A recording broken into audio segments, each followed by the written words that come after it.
Okay, example 3. Let's see, so you size it up and say, okay, it's basically a quotient. And so we'll start it as a quotient. dy dx, derivative of the numerator is a 1 times the denominator. And I'm going to write this as x squared plus 1 to the 1/3. I'm just going to use that notation instead of the radicals. Okay, minus derivative of the denominator. Now, here's where you need the chain rule. Since that denominator is this, its derivative will become 1/3 x squared plus 1 to the -2/3 times the 2x, because it is a composition. Okay, it's a composition. So that's my derivative over there, which I'll write as 2x over 3 with an x squared plus 1 to the -2/3 times the x that was in the numerator. So don't forget those pieces. Now you're going to square that denominator, which is going to make it x squared plus 1 to the 2/3.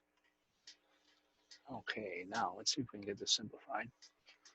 Up in the numerator, you do have a common factor of x squared plus 1 to the -2/3. I'm also going to pull out that 1/3. So my GCF up in the numerator is going to look like this. I have a 3 like that. And then times, up in the numerator, we'll have 3 with an x squared plus 1 to the first power. And minus, looks like we're just going to have a 2x squared, like that. So just copy that down. Okay, so that's everything. Now, let's see.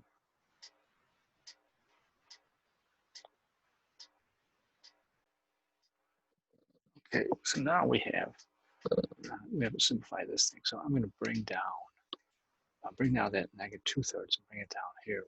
We're going to end up x squared plus 1 to the 4/3. And that 3 will come down also. And up in the numerator, I will have a 3x squared plus 3 minus 2x squared.